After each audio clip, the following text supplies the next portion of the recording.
Good morning sir. Sir रात में एक बाबूजी आए थे। उनका सर बीपी बहुत लो था सर। और सर हमने बहुत कोशिश करी पर आया नहीं सर बीपी, और सर पेशेंट सर सीरियस हो गया तो रात में इमरजेंसी, हमारी नर्सिंग अफसर अकेली, और इनके पास एक मरीज आता है जिसको ये ब्लड प्रेशर नापती हैं तो इनको बहुत कम मिलता है। 70 सिस्टोलिक, 60 सिस्टोलिक, 70 सिस्टोलिक। पेशेंट की जनरल कंडीशन लो मिलती है।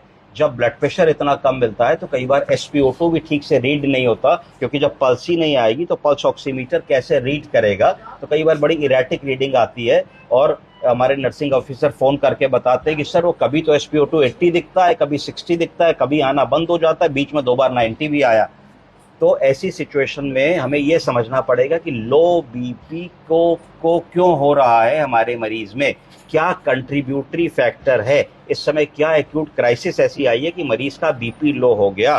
बीपी लो होने के 2-3 कारण खट खट खट समझ लीजिए। पहला समझिए कि कहीं से फ्लूइड लॉस तो नहीं है, कहीं से मरीज को ब्लीडिंग हो गई हो, मरीज को पतला दस्त हो गया हो, लैट्रीन हो गई हो, 10-12 उल्टी हो गई हो, गर्मी के दिन शुरू हो गए हैं, फेस्टिवल का माहौल है, कुछ रखा खाना खा लिया हो, पता लगा 15 लैट्रिन हो गई तो 2-4 लीटर पानी कम हो गया शरीर से, total volume of circulating fluid कम हुआ, डिहाइड्रेशन हुआ, बीपी कम हो जाएगा। तो यहाँ बीपी कम होने का कारण बना hypovolemia, low volume of circulating fluid. और कई बार मरीज हाइपोवॉलेमिक शॉक में चले जाते हैं। तो ये एक पार्ट हो गया। मरीज कह रहा नहीं साहब हमने तो कुछ खाया पिया ही नहीं, कोई लैट्रिन नहीं हुई, कोई उल्टी नहीं हुई, कोई ब्लीडिंग नहीं हुई, ऐसी कोई बात ही नहीं है। तब आपके दिमाग में आना चाहिए और क्या कारण हो सकता है। तब आपके दिमाग में दूसरा कारण आना चाहिए कि कहीं ऐसा तो नहीं कि संक्रमण के कारण ऐसा हो रहा। संक्रमण को कहा जाएगा सेप्टिसीमिया। क्या कहा जाएगा? जब सेप्टिसीमिया में ऐसा होगा तो मरीज 2-4-5-6 दिन की हिस्ट्री देगा। 4-6 दिन से बुखार आ रहा था, तबीयत ठीक नहीं थी, डाउन लग रहे थे, खाना पीना कम हो गया था,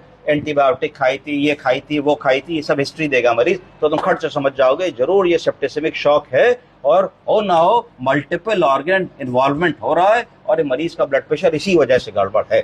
तीसरी चीज, मरीज कहता है ऐसा कुछ नहीं था भैया, ना तो हमने कोई दवा खाई, हम तो कल तक टनाटन थे, तुरंत हो गया। जब तुरंत वाली बात आएगी तो एकदम से दिमाग में ठनकना चाहिए कि फिर ऐसा है, कुछ हार्ट का मसला हुआ है और जरूर कुछ ये कार्डियक प्रॉब्लम है। तो आप उससे पूछोगे भैया कोई छाती में दर्द, भारीपन, धड़कन, पेल्पिटेशन, थ्रॉबिंग पेन, पसीना, लेफ्ट शोल्डर में पेन, तो मरीज बताएगा हाँ भाई थोड़ा सा कुछ कल लग तो रहा था, भारीपन दिक्कत हो रही थी।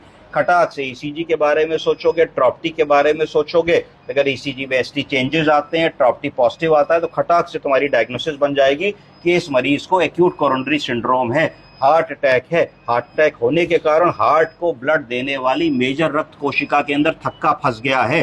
क्योंकि थक्का फंस गया है तो मेजर रक्त कोशिका खून नहीं ले जा पा रही है, जिसके कारण हार्ट की कॉन्ट्रैक्टिबिलिटी कम हो गई है, हार्ट का इजेक्शन फ्रैक्शन कम हो गया है, हार्ट का कार्डियक आउटपुट कम हो गया है, जिसके कारण मीन आर्टीरियल प्रेशर या ब्लड प्रेशर कम हो गया है।